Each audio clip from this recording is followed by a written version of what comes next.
Welcome to Turn a Page, the official comic book club for Nerd Initiative. Each week, the NI Bullpen will be covering the world of comics, talking to creators, deep diving into some fantastic stories, and much more. Now let's hand it over to the team and turn a page.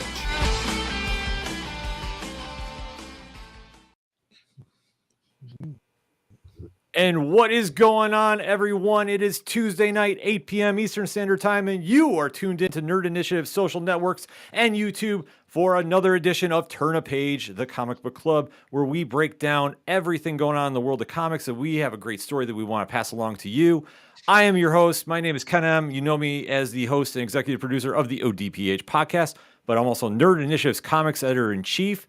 To my right, your left, he is not in studio, and that would be off the cuff Tom, who I'm so used to doing his intro, let him go with that. But fear not, folks. We have not one, but two guests joining us, and you know them as the dynamic duo of drafts and distinguished dialogue, bringing you the pop culture prowess that you need each and every week. Welcome once again to the show, Matt and Lauren from Hops Geeks News. Guys, what's going on? Ow, ow! I don't think I'll ever tire of you introducing us. I think you do it way better than anything that we could do. Yeah, we need to have you record something for our podcast.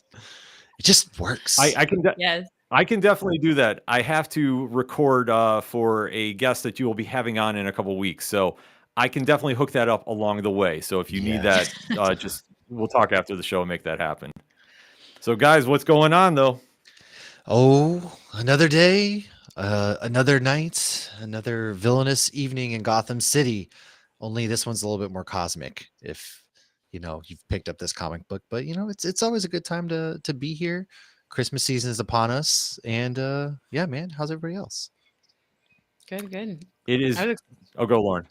No, I was just gonna say I was excited when you guys said you were talking Batman City of Madness because I'm loving it so far. This was a story that really jumped out to me, and obviously with issue 2 hitting the comics today, which we have a great review up by Matt on nerdinitiative.com. I felt it was fitting to really give the series some shine because this has been one that really flips what we know of Batman on its axis. It's a very beautifully drawn series by Christian Ward, who also is the writer on this.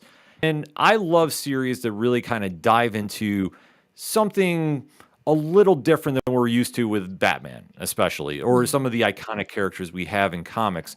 Because when you see creators really take an idea and run with it like we see here, it really jumps out. It really is catching, and especially if they do it in such a prestigious manner, which is what we have here. So I figured, for tonight's episode, let's do a deep dive of book 1. I keep saying issue number 1, but that's what it kind of feels like, of Batman City of Madness. So super chat, let us know if you picked this series up. What's your thoughts on the story as we go along? Because we are going to be talking spoilers in just a minute about it, so we give you that fair warning. If you haven't picked up the series now, guarantee you by the time we're done talking about it, you should have this issue and issue number 2 in your pull list, at your comic shops, in possession by tomorrow morning. I'm just going to put it out there. But before we get into that, though, there's a little business we have to take care of. First and foremost, there's a little award show going on here at Nerd Initiative entitled the Cheersies, which I think one or two people might know about. And that is, we are having the awards for the best of the best in comics 2023. Voting is still live right now, and they are coming in by the hundreds. Turnout for it. So definitely click on the Know We Love Our QR codes here at Nerd Initiative. So make sure your voice is heard. Voting is officially cut off December 21st. And then we announce the winners live on the award show January 2nd, 2024. So you definitely want to make sure you're hitting that QR code. I'm going over Lauren here, just doing the skyhook here. It's funny we're all pointing in random crazy areas because we're like, where is it? It's somewhere, and we're all like, it's like the Brady Bunch thing. But no, seriously though, if you're a fan of this book or things that Christian Ward has done, he's actually up for an award for this specific book, as a matter of fact. So you can vote as many times as you want if you have read this book and are loving what he's doing with it. As for I know in my reviews, and we've been adding that at the bottom of the reviews. So if you catch any of our reviews tomorrow and you're digging the books that you're reading, man, go and vote. Or write in if there's something we're missing. Don't be afraid to write in. Yeah, because I will give a little peek behind the curtain. One book in particular has had a very big turnout for write-ins that they are in the top 3 for comic of the year. Wow. So I'll kind of give that little hint right there. Yeah, which I love seeing the write-ins for, and I was doing the tallies. It could possibly win the award, and I think that's awesome to see because the way we've done this is, if you remember TRL style, we just allow you to vote as many times as you want. You really feel as passionate of a fan to be about it, then make sure you make your voice heard. Vote loud, vote often, spread the word about it because, like I say, we actually have physical awards to hand out this year. So I'm super excited about that. It'll be the first time in 5 years we've done that. So a lot That's of great awesome. things with that. And if you want to find out more about what's going on with Nerd Initiative, nerdinitiative.com. Make sure you hit QR code to contact us, sign up for the newsletter, and make sure that you are staying fully aware of everything going on with Nerd Initiative. Because if you thought 2023 was a big year, wait till 2024. Just saying, but we can't talk about a few things just yet. And last but certainly not least, because we get yelled at by our bosses if we don't talk about this, it's the holiday season, and what better time to go buy some merchandise from Nerd Initiative than right now? So if you want to get that hat, you want to get that hoodie, you want to get that tumbler, now is the perfect time to do it. Click on that QR code, go get yourself some Nerd Initiative swag, and support the brand that is always preaching about pop culture positivity. Now we got that out of the way, let us talk about Batman City of Badness. We're going to be talking about spoilers, so you've been fair warned. So in 3, 2, 1, how amazing is this series? I'll start with Matt. Man, so if we're all familiar with the artwork, first things first, when you just look at the artwork, you know you're in for a treat because Christian is one of the best artists that are actually out there today. However, what really gets me about this book, and I've talked about it a bunch, man, it's the way he just understands the characters he is writing with and playing with. He just fundamentally understands Batman, if that makes sense to anybody out there. He gets it, but he also adds flavor and a twist. Like, Harvey Dent is playing a very crucial role, and you never would have thought that Harvey Dent would be a crucial role in a story that has to do with the Court of Owls. But here he is. And then he's also pulling these B and C list characters out of nowhere and giving them prominent roles.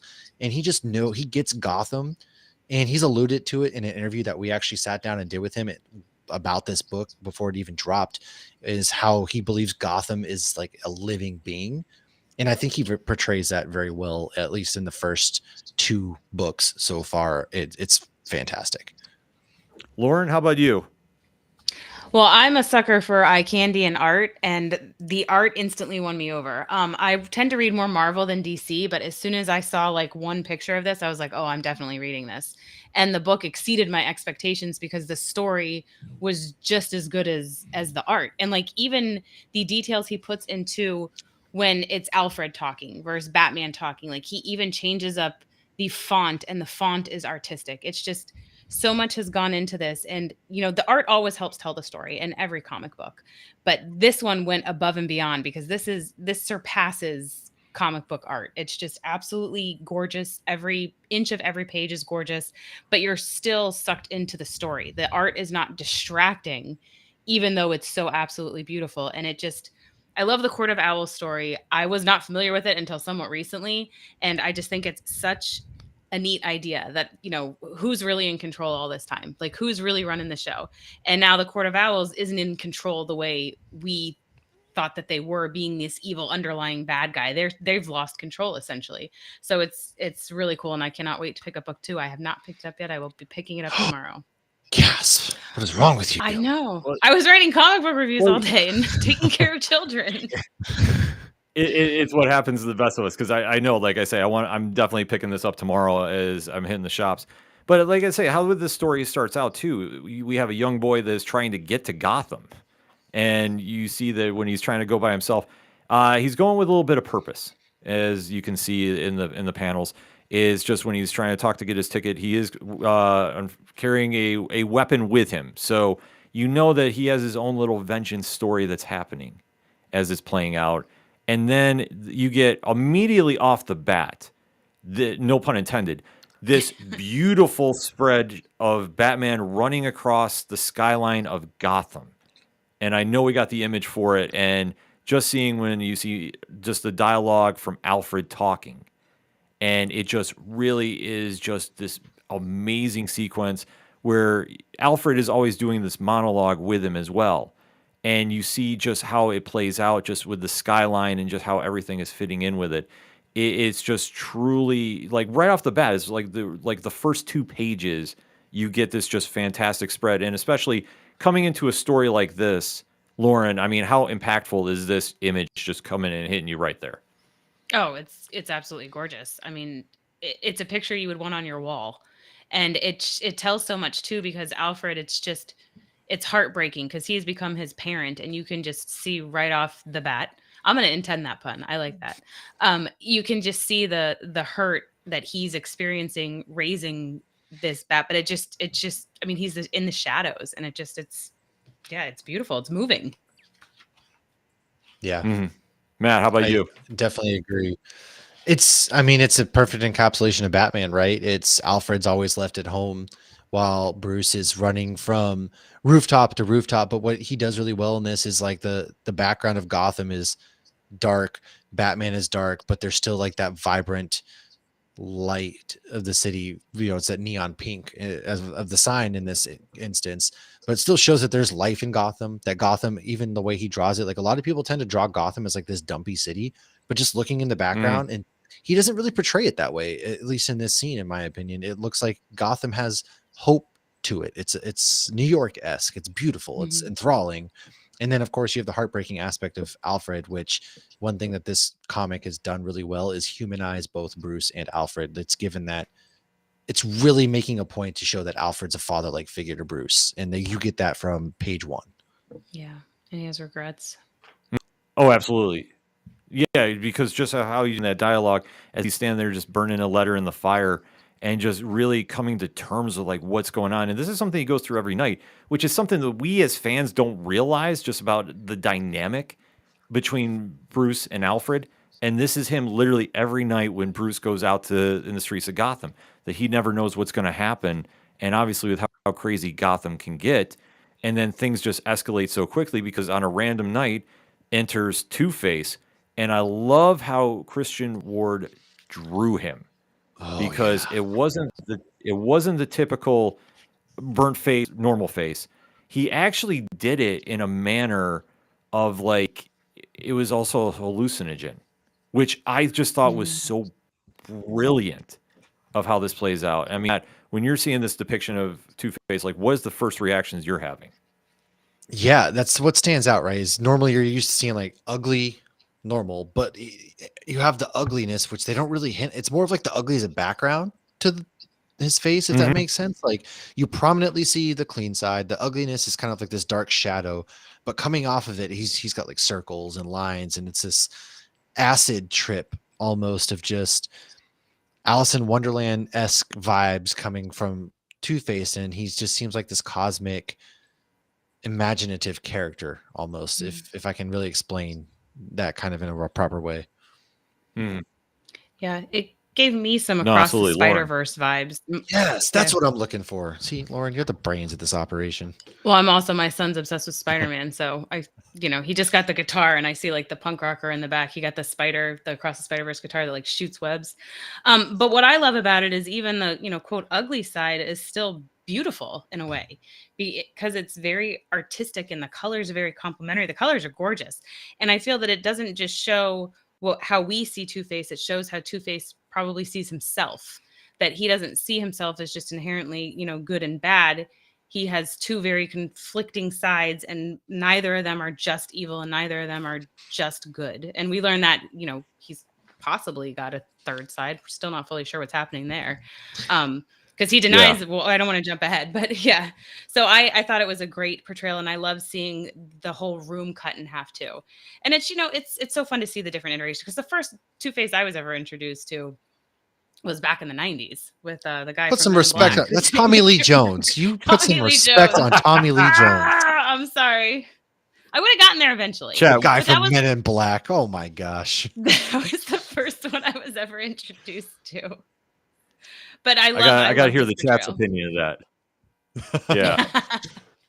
Yeah. Two-Face has always been arguably my favorite Batman villain. And that's saying something, especially how deep the Rogues is. And seeing how it's portrayed, because honestly, that is a lot of how Two-Face is, because when he gets hacked with the acid on his face, that causes the mental snap in him. It literally causes the two personalities.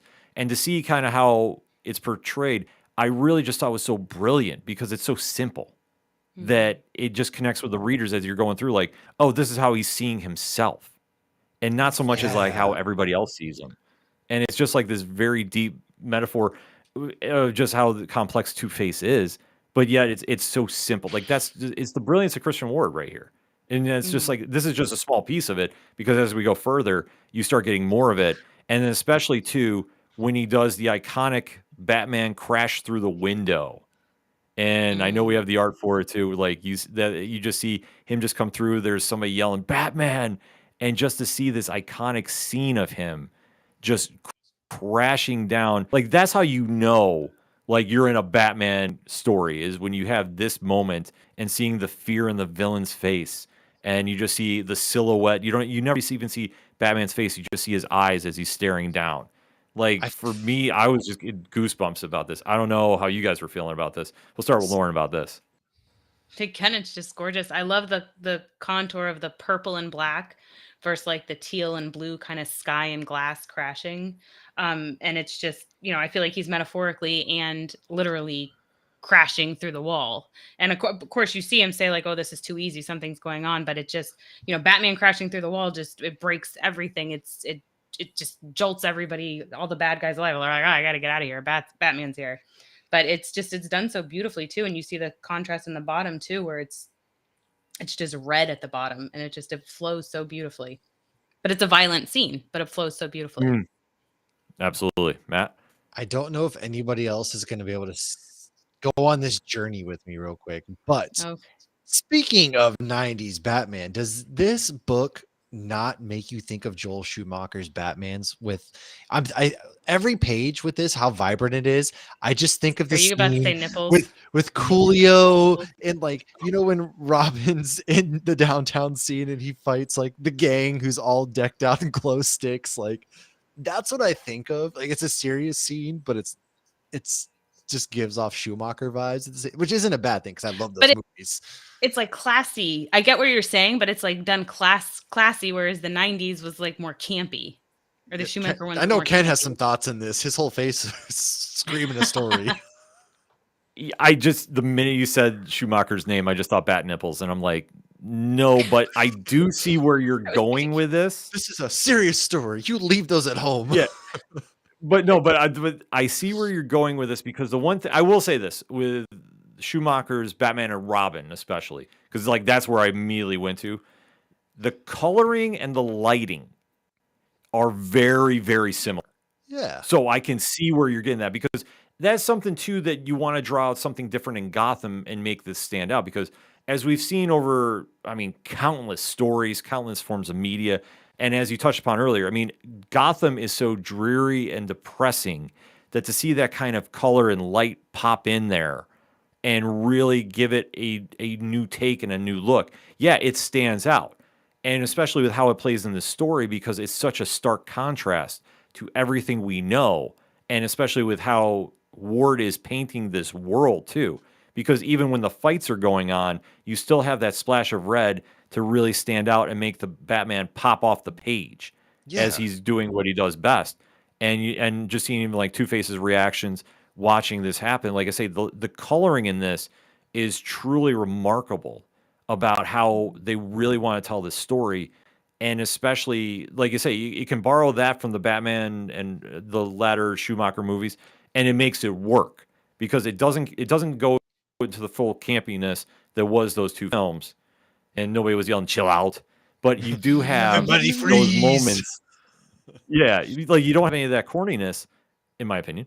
You have just the serious Batman story, and you're seeing him just unleashed to, like, say, it fades away finally when you have the last two figures standing, and that's Two-Face and Batman having that standoff, and that's when you have Harvey Dent go, "I need your help."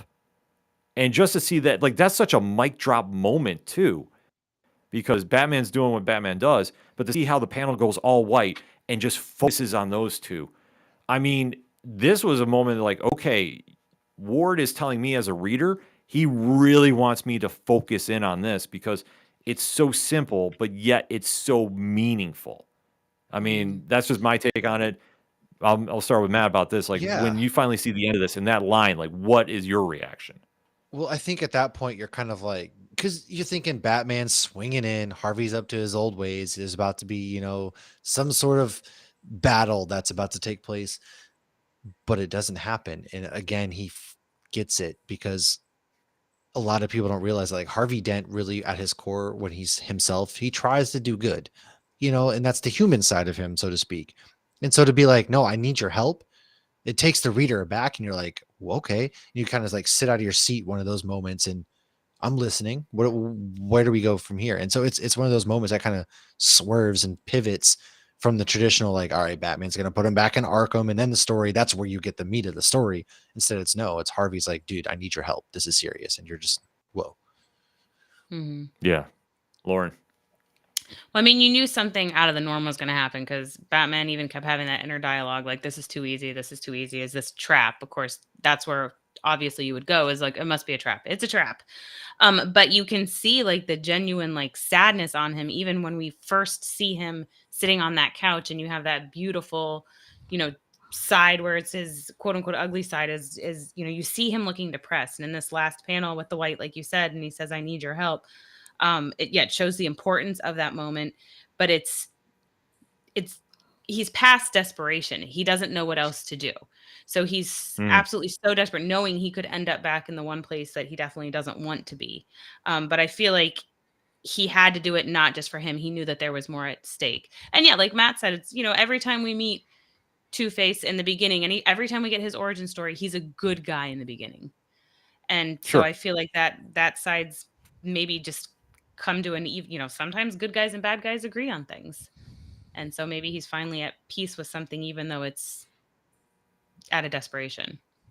I always say with Two-Face, he is the mirror of Batman because he is literally one action away. Every time Bruce Wayne suits up in the cowl, he's one action away from becoming Two-Face. It's not so much him becoming the Joker, and I know it's kind of been the one bad day kind of moniker with that. No, this is all, he understands Harvey Dent so much that there's that instant moment. Like, that's why he's always very sympathetic, because it's almost like he sees himself in him. Yeah. And especially like through great stories like we touched upon with Long Halloween and countless other ones in the Bat mythos. They've always tried working together because they've always had that same ideal. And it's just that one moment that causes that rift forever. And just Bruce always understands this as he deals with him too. And that's why you always see him have a very sympathetic side to him, because he knows, like, deep down inside, Harvey is him. But They're yet two sides of the same coin. Exactly. I feel like that's why he refuses to kill, because then he could. That's how you start going down that path. Oh, absolutely. But meanwhile, there's some other villains in Gotham that have no problem killing, as we see in a skyscraper in a board meeting, and somebody is coming up and kind of voicing their opinion that what this mysterious group of business folks are doing. And, well, we see very quickly that this mysterious group is arguably in the top 5 of all Batman rogues, which super chat, make your voice heard. Where do you rank the Court of Owls in the Batman top 10, top 5 villains of all time? Top 3. Because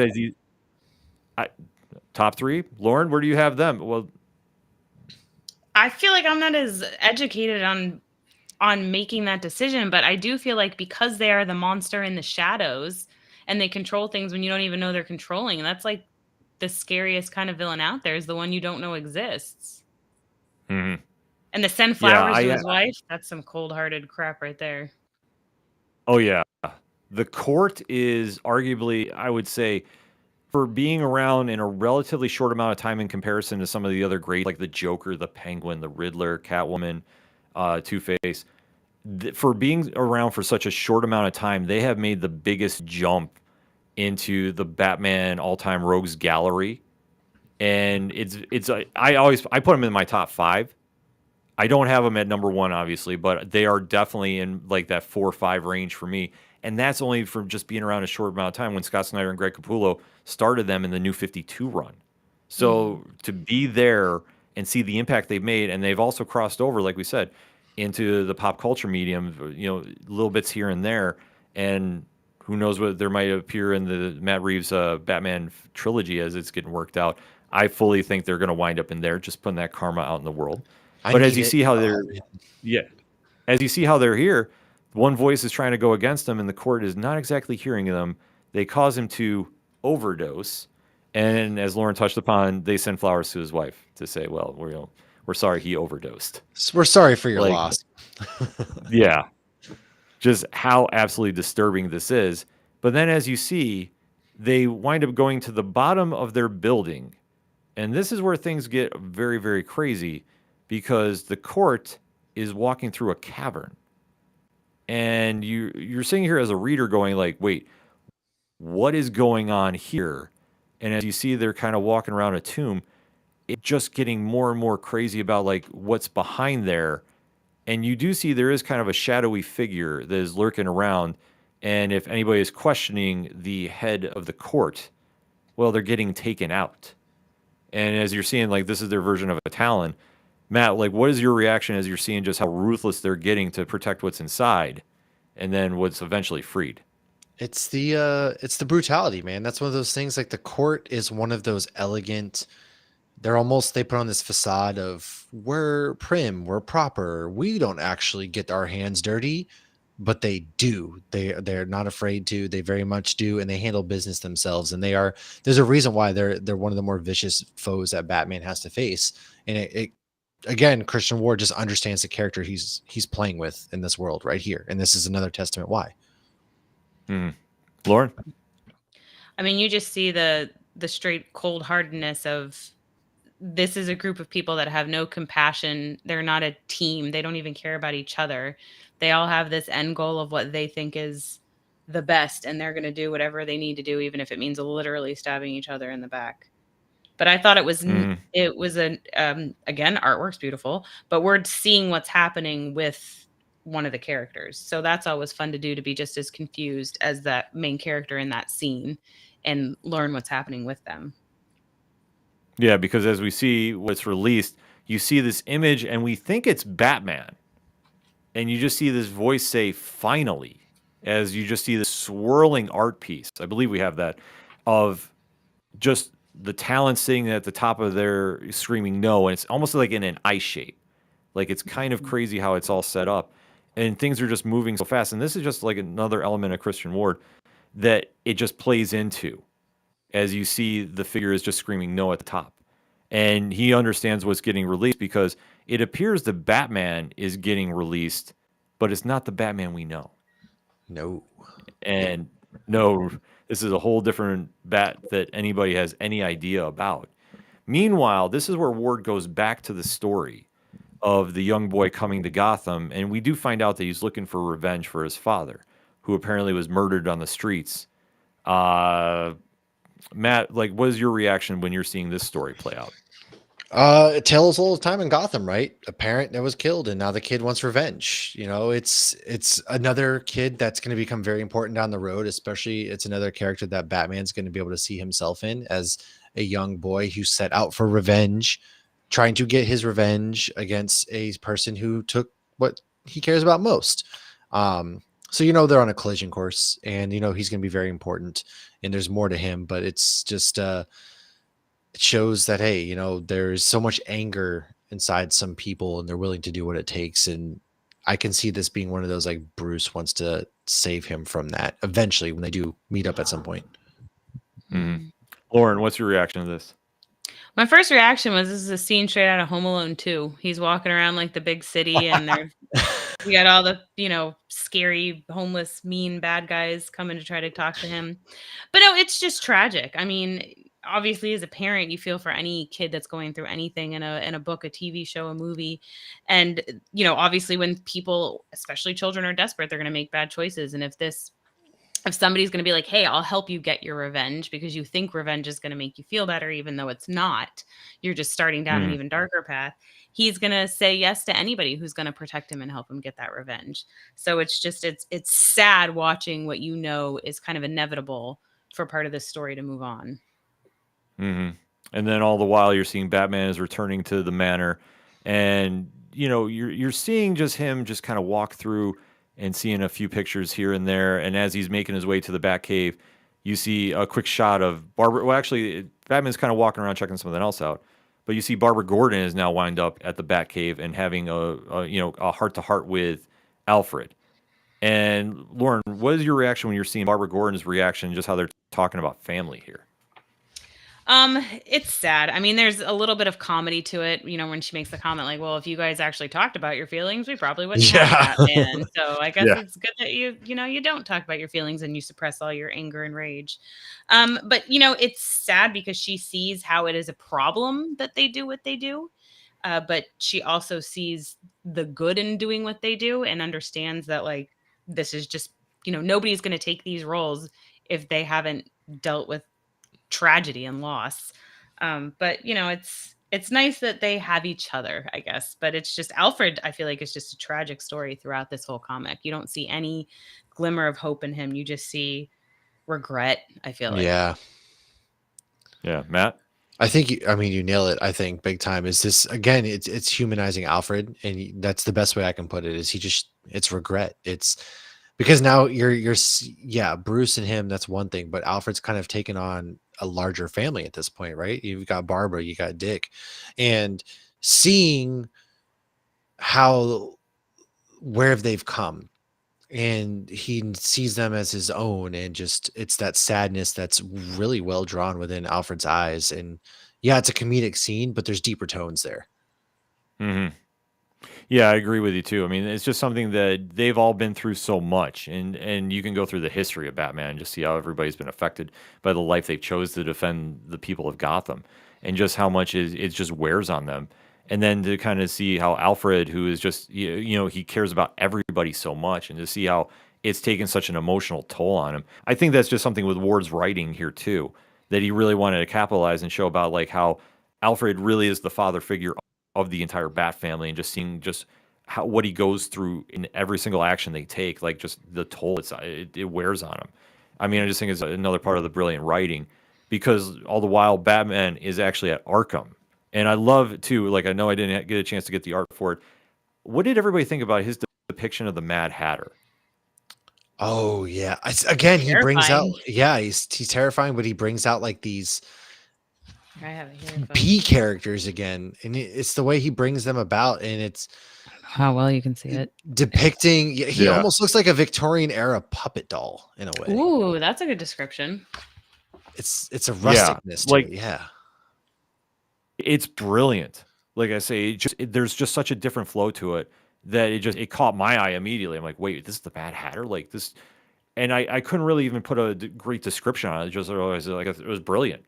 And as you're seeing how it's progressing forward, because he's getting a little update about Harvey and just with the breakdown, what's happening there, to eventually meeting him in the cell and just kind of talking to him about what is happening, and really the overall idea of what is the Court of Owls play here, and just seeing how the reveal is happening. And then this is where we had the skyline moment too, with the bat signal over the building in Gotham, and Batman flying into action. Like, this is such an iconic moment on the screen too. Yeah. Like I say, Lauren, like, what is your reaction seeing this?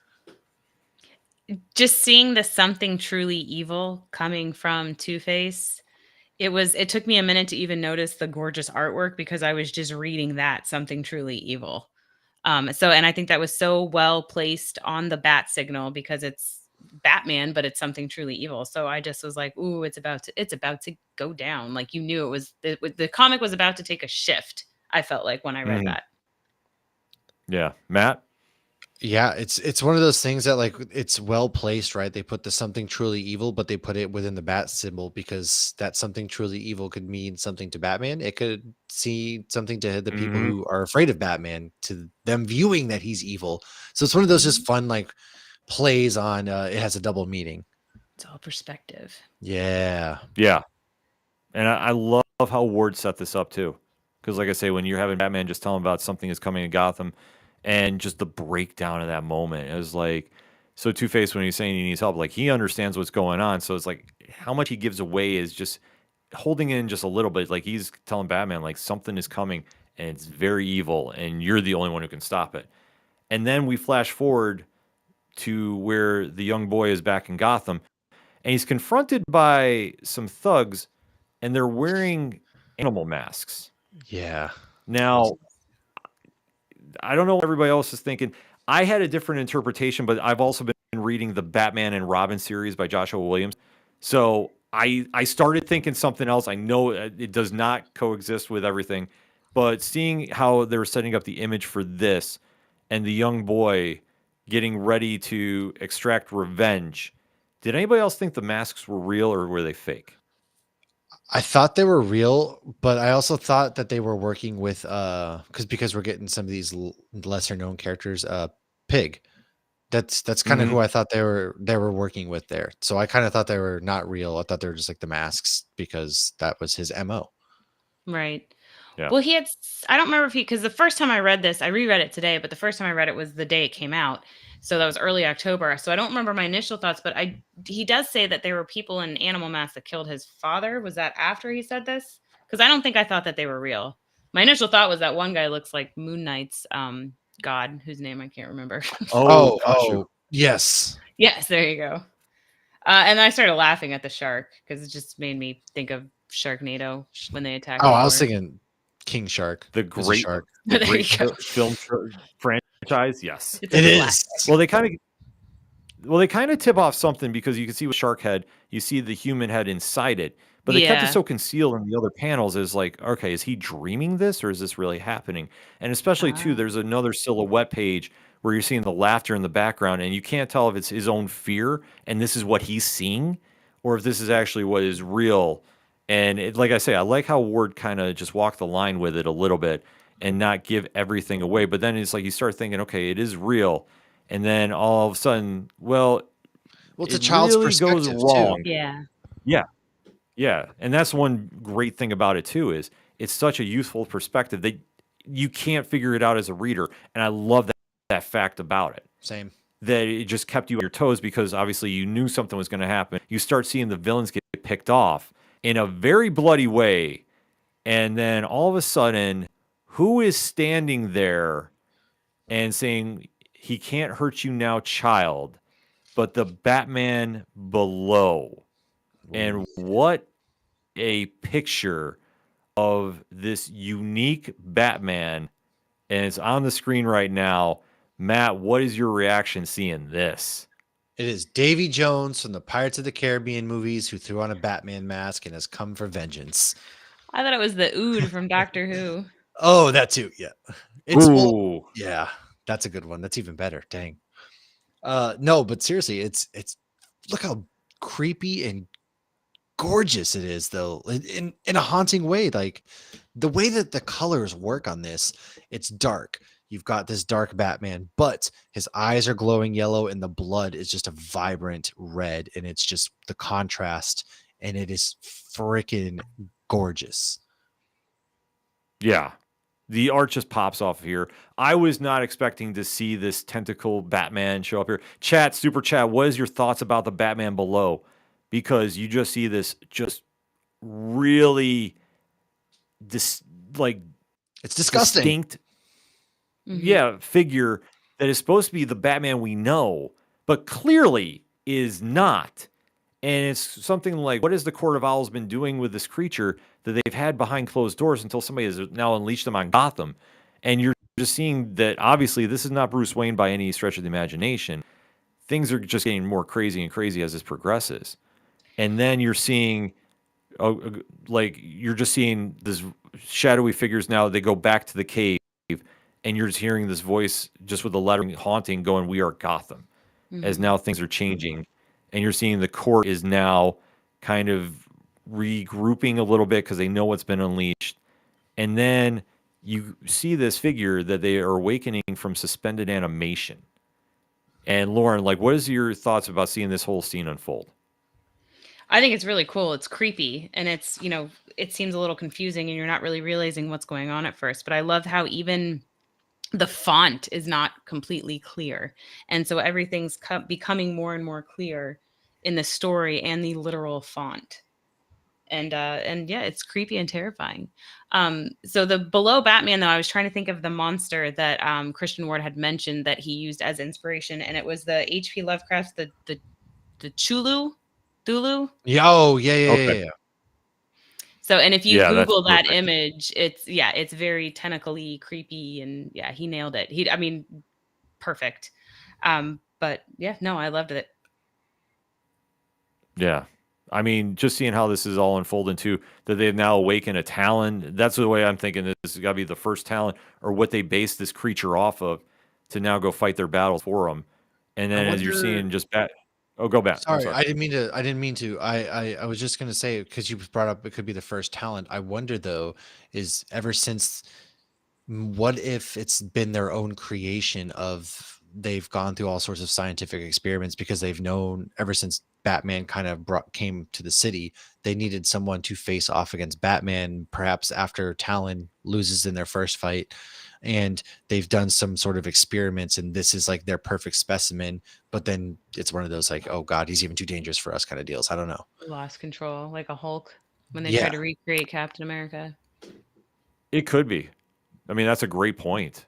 That with the court, you never know because they've been around for so long, just like how much they've experimented. And then if you really want to kind of just try stretching the imagination with it, I mean, how far did they go back with when they started seeing Batman come there? Did they already start creating? And this is just one of their experiments, like you touched upon. That's the one great thing about this story. It's so wide open that as we're going further with the book, as it's going along, that you'll start getting these pieces come together. But these are great theories that kind of keep fans energized about the series as it's moving, because it's definitely not something that is your typical Batman by any stretch of the imagination, and especially dealing with more of a sci-fi aspect here. It can really go wrong a lot of ways, but I think Ward has just hit it on so many levels that he's just nailing every point, trying to get to where the story is going. Because even when he circles back a little bit to Harvey Dent and seeing this ghost-like figure show up in his Arkham cell, and it is a wild scene to see play out. But then it ultimately leads to the final image of the book, where you now see that the Batman below is now unleashed, and he has now selected a Robin to train, and it's the young boy that came. I mean, was Matt, what a mic drop moment, huh? It definitely is, because it's the boy who's lost out there. What a great image too. It's bat wings. Like these are legit like bat wings. To match the hauntingness of his They're entire worn. character. Yeah. And it's a horror. This is like at the same time kind of a horror comic.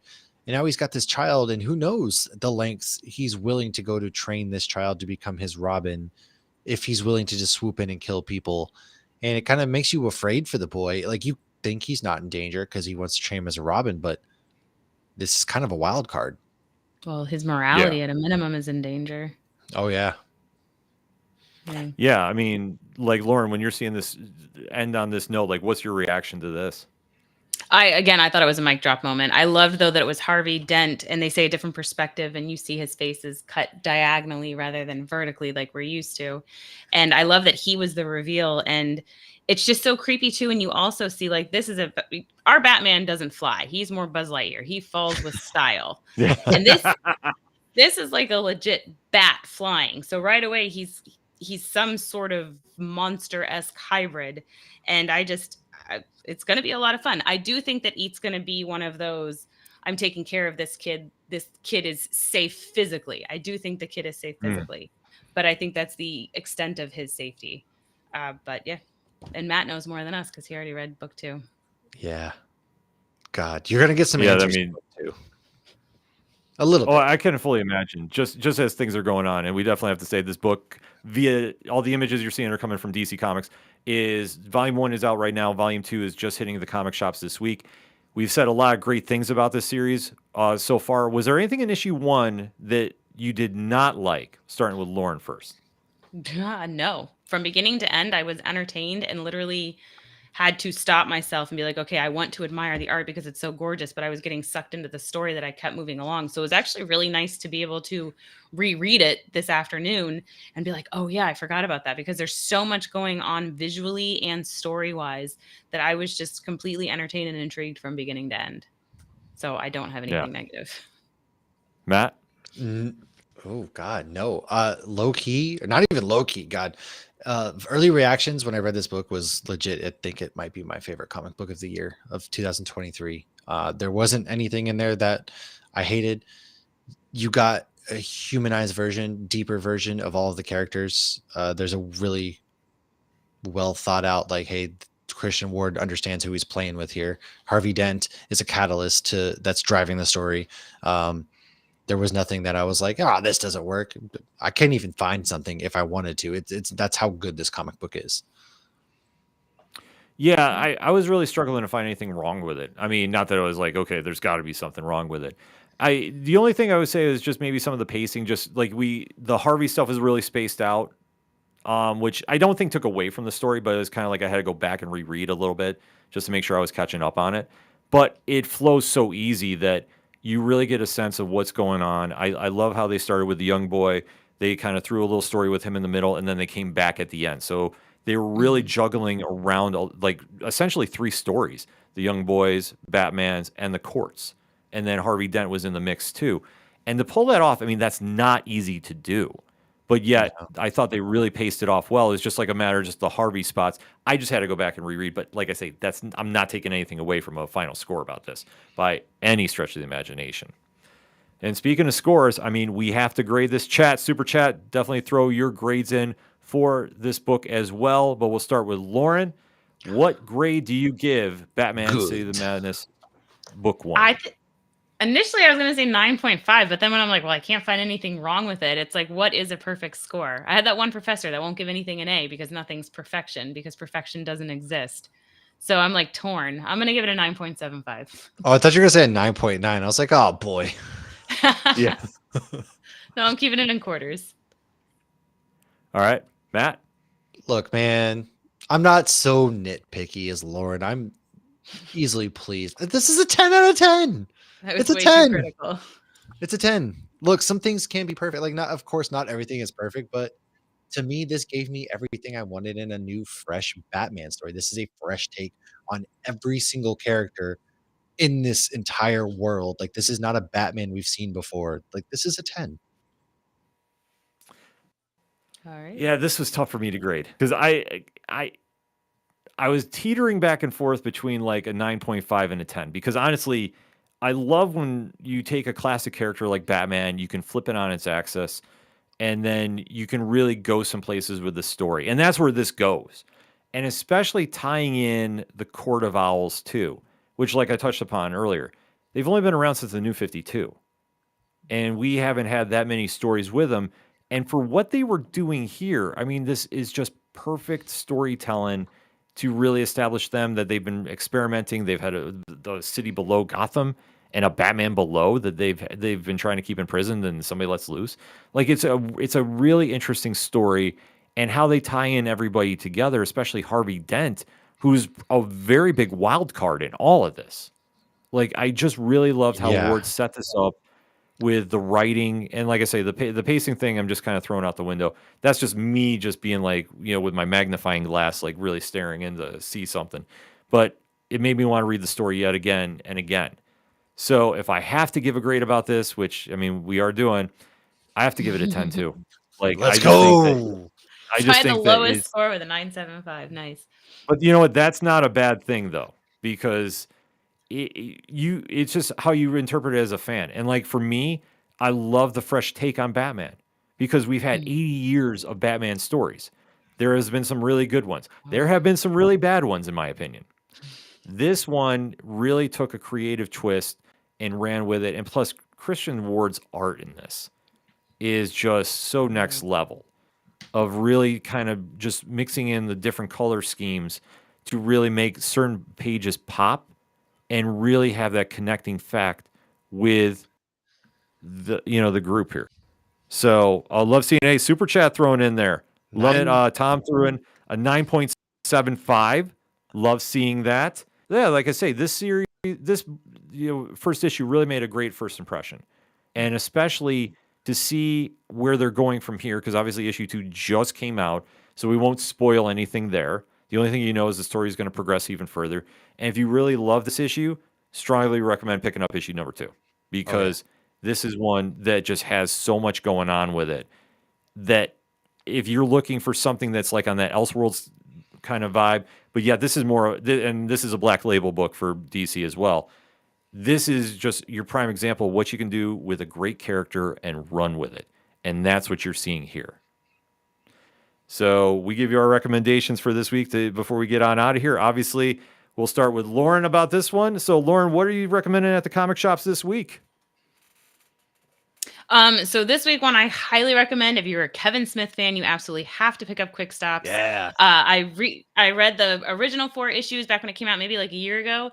They just expand on the universe in such a fun way, and you still get a lot of heart because it's Kevin Smith, and he still makes you cry emotional tears and cry laughing tears at the same time. And it's just so much fun to expand this universe. Cannot recommend Quick Stops enough. If you are a Kevin Smith fan, you absolutely have to get that. Also, the Alternates, they just released another issue, and they concluded this 4-issue run. I'm thinking this universe is not done, though, because this was a spinoff of Minor Threats. This is from Patton Oswalt. Everybody knows him, I'm sure. And that's been a lot of fun. It's a very unique take on superheroes. So if you're looking for a superhero story that hasn't been done, I feel like this is the one, and it is funny as well. So those are the 2 I recommend this week. And I also reviewed Boxed, which is a graphic novel. Got a lot of AI and a lot of pandemic issues. So while these seem like futuristic issues, they're not so futuristic, nor are they so sci-fi either. So this one was a very good kind of head scratcher, kind of, oh, this is sci-fi. Oh, is it? So that was a really good one. That was a thinker. So those are my 3 that I reviewed this week. Boxed is up. My review's already out, and that comic's already out. The other 2 will be out tomorrow. Box is out on Comixology Original, so definitely head on over to the digital store at Amazon to go check that one out. And Quick Stops and the Alternates are out via Dark Horse Comics tomorrow. So, Matt, what are you picking up at the shops this week? Depends what picture you're putting up first. Because I got 2. I just don't know which comic book you're going with. However, they are both written by the same writer, a good friend of our show, both at Hot Geek News and here at Turn a Page, David Pepose. Now, I have a feeling he's going to put up The Devil Who Wears My Face. If that's the case, then Devil Wears My Face by David Pepose, Alex Cormack.